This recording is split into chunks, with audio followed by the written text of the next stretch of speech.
यूं तो शिरडी के साईं बाबा के सैकड़ों चमत्कार हैं, लेकिन हम यहाँ बात कर रहे हैं मात्र 10 ही चमत्कार। हो सकता है कि हमने कुछ महत्वपूर्ण चमत्कार या बाबा की कृपा के किस्से छूट गए हो। पहली कहानी, साईं बाबा प्रतिदिन मस्जिद में दिया जलाते थे। इसके लिए वो बनिए से तेल मांगते थे, लेकिन एक दिन बनिए ने बाबा से कह दिया कि बाबा हमारे पास तेल नहीं है। तब बाबा वहाँ से चुपचाप चले गए और मस्जिद जाकर उन्होंने दिए में तेल की जगह पानी डाला और दिया जल पड़ा और ये बात चारों तरफ फैल गई। तब वहाँ के बनिए उनके सामने आए और उनसे माफ़ी मांगी, तो बाबा ने उन्हें माफ़ कर दिया और उनसे कहा कि अब कभी झूठ मत बोलना। दूसरी कहानी, एक बार बाबा का भक्त बहुत दूर से अपनी पत्नी को लेकर बाबा के दर्शन के लिए आया और जब वह जाने लगा तो जोरों से बारिश होने लगी। तब उनका भक्त परेशान होने लगा। तब बाबा ने उनकी परेशानी को देखकर कहा, हे अल्लाह, बारिश को रोक दो, मेरे बच्चों को घर जाना है। और तत्काल ही बारिश रुक गई। तीसरी कहानी, एक बार गांव के एक व्यक्ति की एक बेटी अचानक खेलते हुए वहां के कुएं में गिर गई। लोगों को लगा कि वह अब डूब रही है। तब वहां दौड़कर गए और देखा कि वह हवा में लटकी हुई है और कोई अदृश्य शक्ति उसे पकड़े हुए है। वे और कोई नहीं, बाबा ही थे, क्योंकि वह बच्ची कहती थी कि मैं बाबा की बहन हूँ। अब लोगों को कोई और स्पष्टीकरण की जरूरत नहीं थी। चौथी कहानी, महालस्पाति के यहाँ जब पुत्र हुआ तो वे उसे बाबा के पास लेकर आए और उसका नामकरण करने के लिए कहने लगा। बाबा ने उस पुत्र को देखकर महालस्पाति से कहा कि इसके साथ अधिक आस्ती मत रखो, सिर्फ 25 वर्ष तक ही इसका ध्यान रखो, इतना ही बहुत है।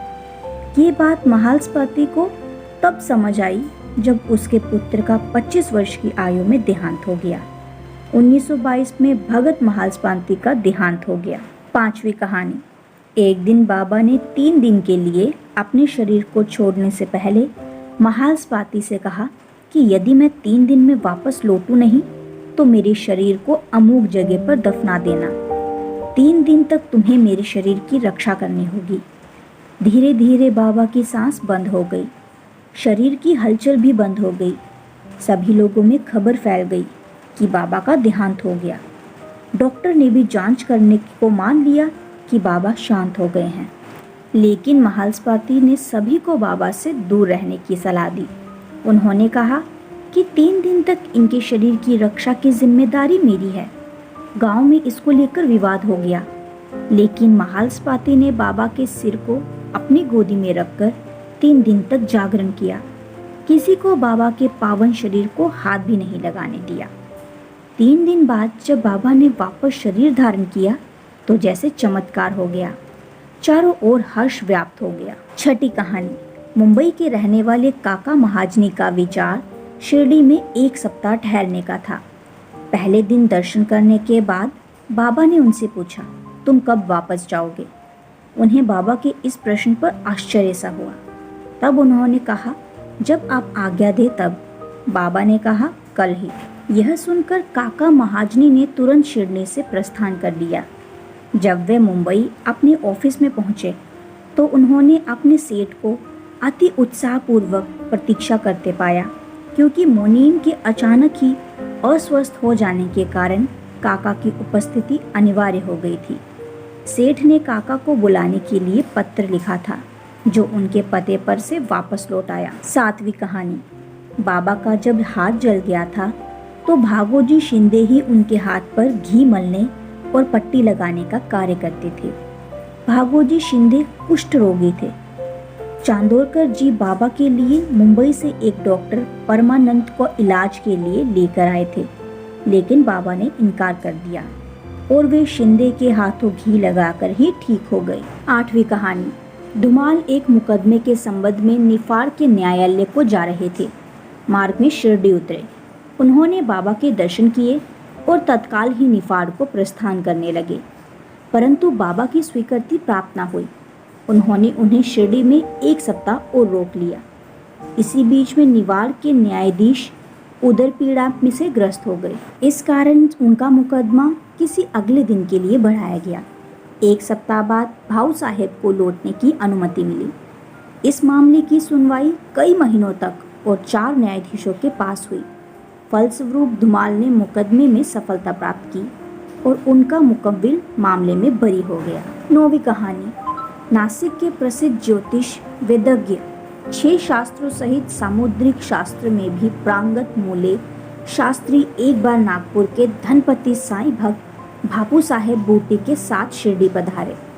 हस्तरेखा विरासत होने के नाते मूले शास्त्री ने बाबा के हाथ की परीक्षा करने की प्रार्थना की, परंतु बाबा ने उनकी प्रार्थना पर कोई ध्यान न देकर उन्हें 4 केले दिए और इसके बाद सब लोग वाड़े लौट गए। वाड़े में लौटने के बाद आरती के समय बापू साहेब से बाबा ने कहा कि वो मूले से कुछ दक्षिणा ले आओ। मूले जब दक्षिणा देने के लिए गए तो वे मस्जिद के बाहर ही खड़े रहकर बाबा पर पुष्प फेंकने लगे, लेकिन जब उन्होंने ध्यान से देखा तो उन्हें बाबा की जगह उनके कैलाशवासी गुरु घोलप स्वामी दिखाई देने लगे। वे उनकी स्तुति करने लगे और जब आंख खोली तो उन्हें बाबा को दक्षिणा मांगते हुए देखा। ये चमत्कार देखकर उनका संशय दूर हो गया। 10वीं कहानी। एक डॉक्टर अपने साईं भक्त मित्र के साथ शिरडी पधारे।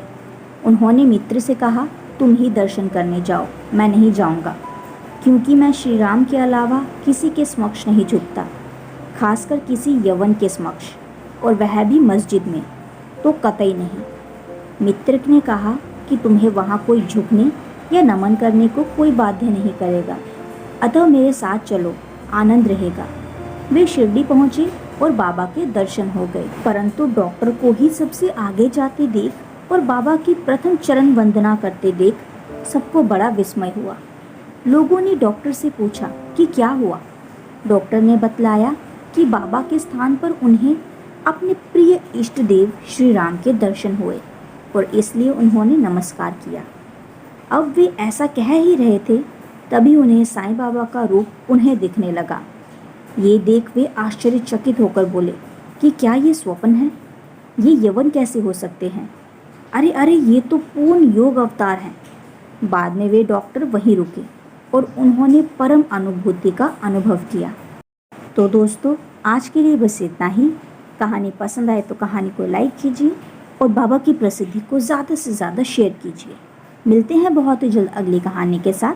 तब तक के लिए चैनल को सब्सक्राइब कर दीजिए।